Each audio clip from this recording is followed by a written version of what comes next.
Welcome to the Soul Sunday service where Spirit speaks and the soul remembers. I'm the Southern Mystic Girl, D.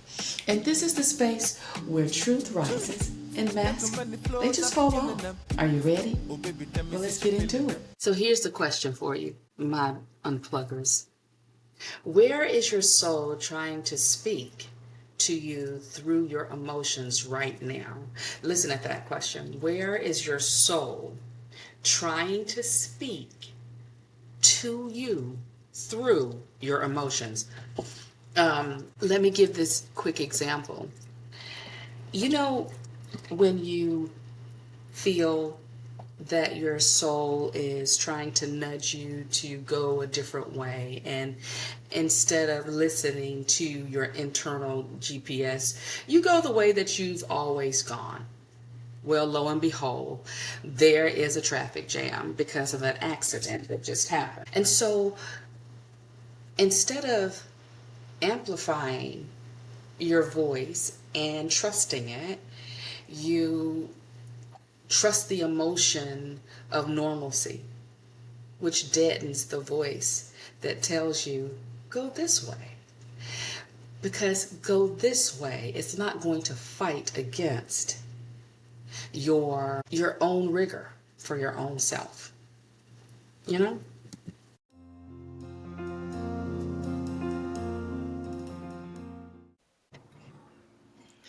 Welcome back, Unpluggers. And this is what we wish the church would talk about. This is that segment. Hey, Deborah. Yes. Hello. Great morning. Great morning to you. You are so beautiful and radiant this morning. How's your week been? Thank you. It's been pretty good. Yeah. No real major things going on. Planning for my birthdays coming up. Oh And my goodness, it is. got some I had some tender heart moments, some teachable moments. Of course, Iboga plant is still teaching me. I'm still in integration, so Mm-hmm. I am learning a lot about myself and a lot of truths. And Absolutely. sometimes they can make your heart feel a little tender, but got to keep it pushing. What do you mean by tender? So I just remember it makes my heart hurt. Yeah, my heart Mm. has is hurting about certain Yeah. things. So Yeah.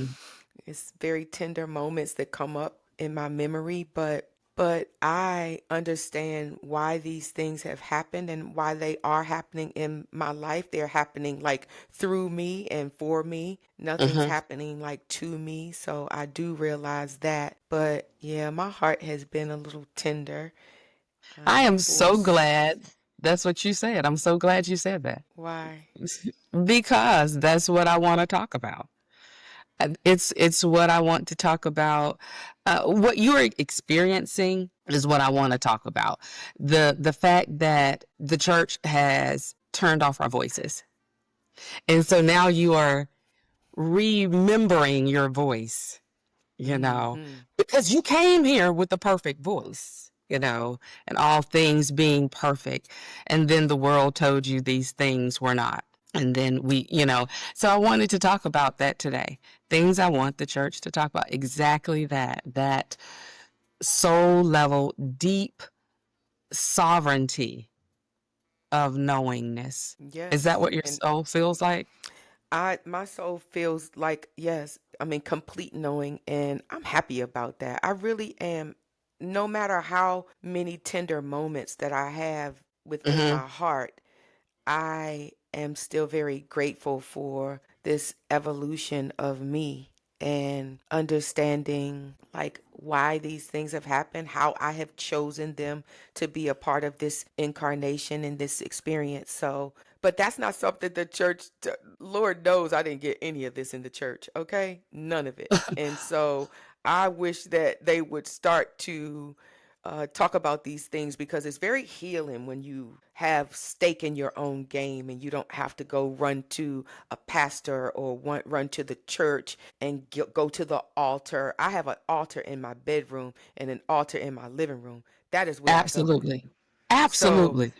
I don't have to wait until Sunday in order to get to someone to help me with some issue. No. Because your soul knows. That's the thing. Like, I want the church to talk about how empowering and how empowering, whatever, the Yeah. how it feels so powerful for you to be in your own sovereignty, that you Yes. really don't need someone to pray a fever off of your child. You have that you have the ability to do exactly what someone is telling you that they have the ability to do. You know what I'm saying? Just come on. I'm We sorry, that was funny. It's the truth. Not to pray a fever off your child. Woo, that was And so funny, listen, and that is so true, though. and I'm not making, light of it, because I do No, I believe that, understand what you're saying. that there is definite value in prayer. What I'm saying is that when we become so codependent on someone else having to do it for us, we then forget that we came here with the same guidance system that they came here with, and that guidance system that leads them leads you. And so you don't have to farm out or outsource your power. You don't have That's to true. outsource That's your true. voice. That's what I really wish they would talk about. you Yeah, know, and I I can rem- do. Go ahead. No. Well, I just wanted to add that we are not making light of any person that has the ability to do these things. It is with Hmm. great respect that we hold for someone that is a shaman, is a pastor, Yes. is in Yes. their own, gifts that they are sharing with the world. Because even for you, the gifts that you have, I have much respect Absolutely. for that. So we're not making light of it at all, but just like Dee No, but said, it like is the funny power when is you within you. absolutely. It was quite funny because that's how I was programmed to think, that someone else Yeah. had to do it for me, Yes, me that too. or with me, that I always needed that confirmation. And that kind of confirmation seeking truly turns your voice off. It makes you You not want remember to when I try. was like, I have to call you like, have you seen my dad? Did you talk to my dad? I would call you and Yes. say, have you seen my father? Or, because our channel. And when you first did it, I'm like, we got to help people. We have to work together. We have to help people. And now, you were always like, no, you can do this. And I'm like, no, I can't. Because if I could, it would have happened already. So, but I understand that I had to be open to that. Now, I still don't, I'm Right. not like, we all channel, but we channel in different ways. And so this is something that is your gift or a part Yeah, of who because you are. But, I don't channel in that way. Sometimes I have done it. I did it for one of my girlfriends. Actually, I didn't try to, but her dad came through. I didn't I love ask for this. that. He just actually started putting pictures in my head when she was talking to me after a podcast taping. And I was just like, whoa, these pictures are coming through. So, yeah, it's happened a couple times. It just doesn't happen the way that it does with you. But I Yeah, respect the fact now, and I know that I still have the same gift as anyone else, or absolutely. And ability, and should I say. and going there, I would wish they would talk about not turning off your gift. Mm, It's always taught that someone else outside of you has an answer. And that is so far from the truth. The truth is that you are perfect in what God has given you. Where we often have the challenge is mm-hmm. trusting that Yes. voice, that small voice, is really you, and that small voice is really leading you. And because we often have that dissonance, what I'm saying, that whole dissonance thing going on, Yeah.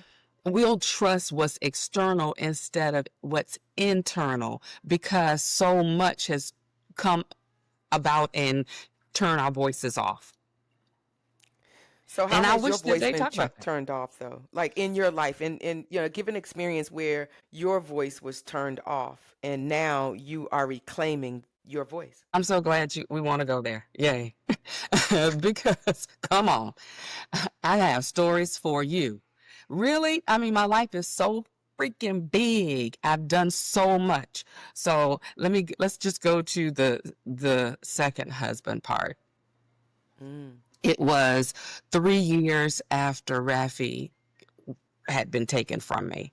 And I was really, really deep into my seeking.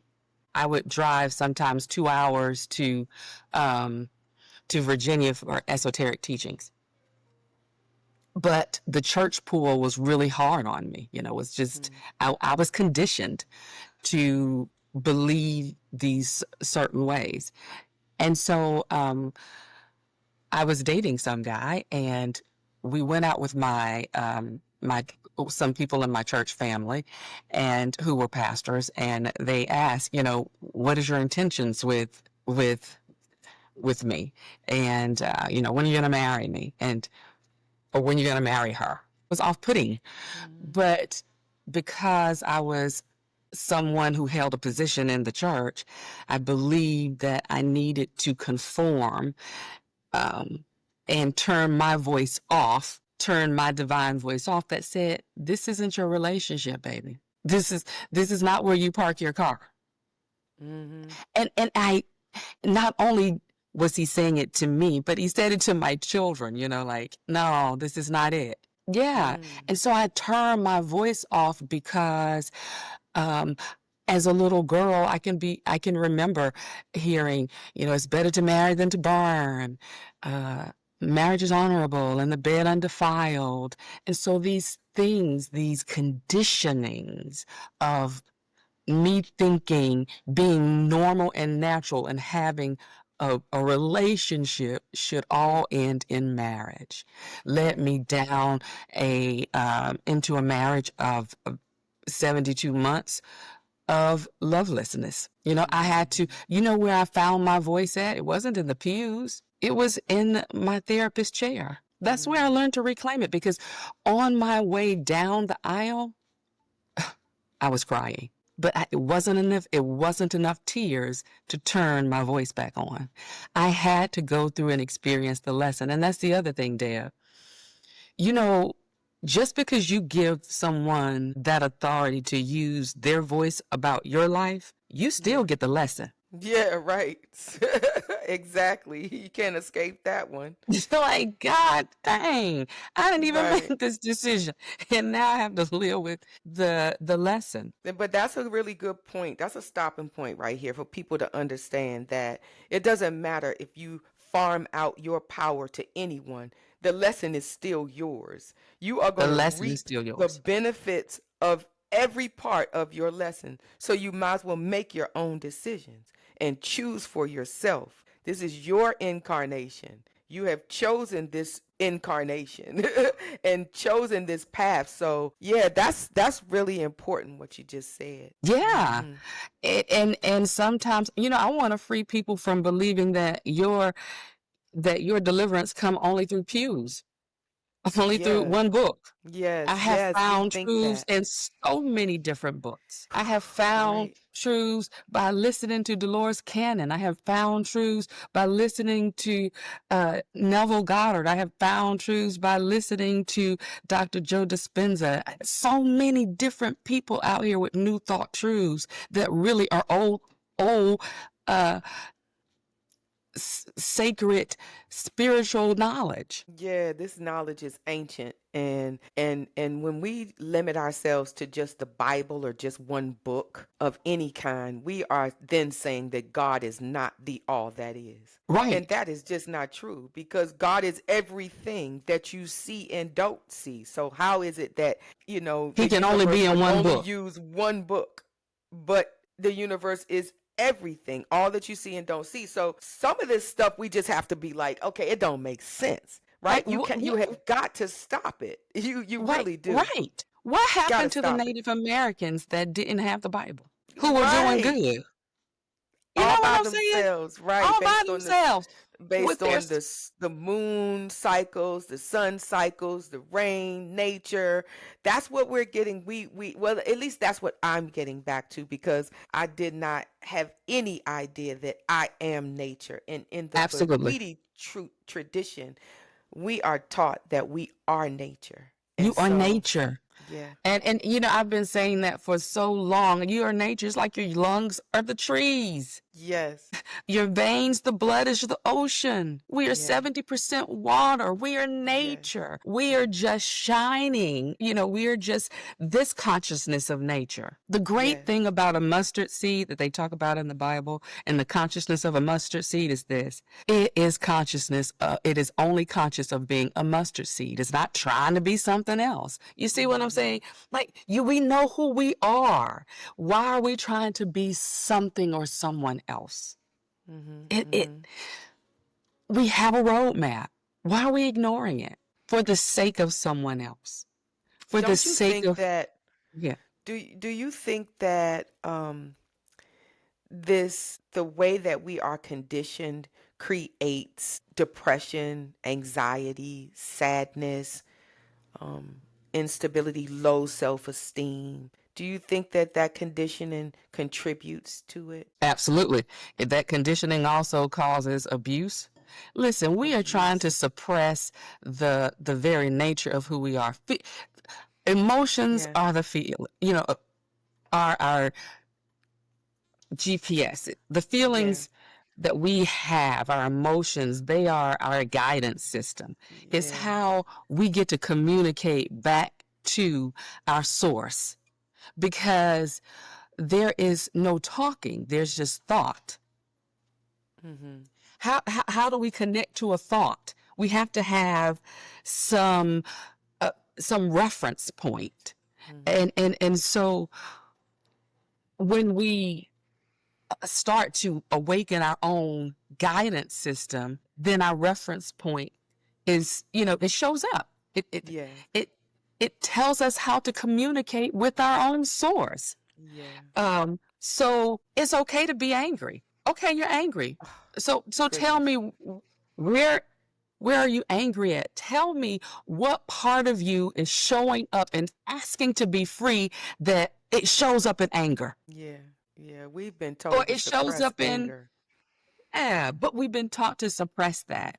Yeah, Or it that's shows true. up in a sex addiction. We've been taught to suppress the very natural thing. Listen, Deb, I couldn't Yeah. talk to you if my mama didn't have sex.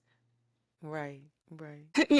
We suppress that. And so then we have these suppressed emotions and feelings, and we have priests that are molesting children. You know what I'm saying? Yeah. Because we have suppressed what naturally is supposed to guide us back to ourselves, Yeah. Yeah. our own emotions. And this is not to even say that, some people come here deciding that their journey is going to be a monk or a priest. We're not talking about that. You have No. chosen that. But when you are conditioned to think that this is the road, somebody tells you that this is your roadmap and you need to do it in order to be this person, you need to stop doing this. You can't do that. You can't feel this. That's just not a natural way of doing things. It's just not the natural order of doing things. And so that's, again, what you're saying. That's what produces all of this maladaptive behaviors and, Yes. um, and these Yeah, emotions and stuff. it feels very restrictive into inside of our internal selves. And so what we can't Yes. control in our internal selves, we then lash out to others. Yes. And that's how hurt people continue to hurt people, Hurt. because we're Yes. suppressing those things that our emotional, if we did emotional mapping, and let's say I'm in a situation, and this situation has pissed me off to the highest sense of passivity, and I'm really upset about it. So what in the world, why do you feel this way, Devette? What is it about this situation Yeah. that made you feel so powerless and so voiceless?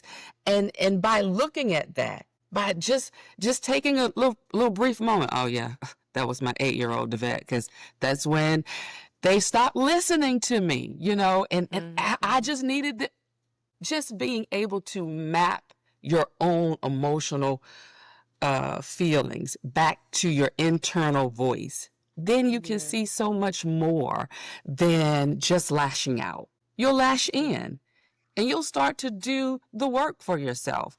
And those situations that come up will stop triggering you. We are triggered. Yes. We are so We live in triggered. And I triggers. Yes. and I think that Everybody. the church really It does exacerbate some of creates those triggers. triggers. They do. They do. And that is the truth. I wish we could have a pastor to come on here and so I can, have a conversation, not one that is just, that is a part of the conditioning, but one that is open to have this conversation. I really do. I want Yeah, to start I do talking to too. them saying, stop doing this to the people. If you out here and leading a church, you should be leading a church in a way that is going to empower people. I hope that I know that one day maybe someone will see this podcast, and that is my plea for you to stop Yes. it. Turn your church around and stop Yeah. conditioning people to believe that they need you. That they need you. That, I mean, how egoic that you feel so Egoic. responsible, that you feel so responsible for my existence that you need to alter yours. No, Yes. teach me how to take responsibility for my own. Let's You talk know about one that. church I would go to? Dr. Beckwith Church, Michael Beckwith. I like Now him. I would attend, Yes. yeah, I would attend his church. Yes. I listen to his church on Sundays when my mom is here. She really enjoys it because it's all about empowerment. It is It's all, all about empowerment. esoteric, metaphysical. It is not, it is, you are the author of your entire life. That is it. You There's nothing are the that you can author even, yes, you are the of your creator. entire life. That's it. It's a period right there because you are an extension of the creator. You are creator. The creator is you. And that's just it. Absolutely. So if you see it another way, you just have to see it that way until you see it a different way, until you see the truth. I mean, because Because it doesn't matter if you hand over that authority, that you outsource that authority, you still gonna get the lesson because the lesson has to still, keep recycling so that you can then wake up. You and know, I do not want to recycle some stuff. me I'm not about either. to do it. Yeah, I'm going for ascension. My Say it goal is to again. be I'm going for ascension. My goal is to be an ascended master. That's That's my it. goal. That's my goal. Yeah. I am goaling for ascension. Ascension. I'm goaling for ascension. Mm, No, I get that's that. how I look at it. I'm so glad that we had this conversation. It looped in ways that I thought I had no idea it would. And this is the conversation. This is the 20-minute sermon that I would like to hear on a Sunday morning. People Yes. being real, people understanding that I no longer have to turn my emotions off to please you. You know, whatever this emotion is showing up as, I'm looking at that for me, not for you. And so I just don't have to dim my light any longer. No. And that's where we are in our journey, not dimming our lights anymore. And I want to encourage you not to dim your light, honestly. Yeah. No. Yeah. Don't do it. Don't do it. Don't do it, Seeley. I pulled the don't do it. I was sitting with my ancestors. I pulled the card this morning. It's the unapologetic Messiah chief that came forward. My ancestors. You don't have to apologize for your power. Not at all. That's what they said. You don't You know why you I'm don't sitting over here apologize. gasping? Yeah, don't apologize for your power, for your truth. Not at all for anyone. That's what I was told. Nobody. Yep, I'm gasping because this week I've been working on my own soul deck. And that's what it is. Apologetically me. Apologetic. It's so amazing that you just said that. That is such confirmation. I love it. I love that. Be unapologetically who you are. Unpluggers, it is never too late to unplug from the matrix and plug into yourself, into your divine self. You have your own roadmap. You know the way. I believe in you, and I hope that you believe in yourself. So go forth and have a great rest of the week. Deb, you want to leave them with anything? Just be you. Like when I say unapologetically you, like tap into yourself and just know that you are divine. Believe in yourself, trust your own voice because it's beautiful. It is. It's It is. I love it. It's beautiful. It's beautiful. You know what? We can't leave them without a mantra. Oh, let's give them a mantra. Yeah. Okay, you're good with those things. I trust the compass of my emotions. I trust the knowing in my feeling. I am not a fragment of divinity. I am the all that is. And the all that is me. Remember, you have your own mind, you make your own decisions, and you are your own person. Me say no problem, me say no qualms on pride. Every other day, me a day with the farm them. Yeah, yeah. Telling me a place for the case, see a story. Pride. Say me no high, me no bully.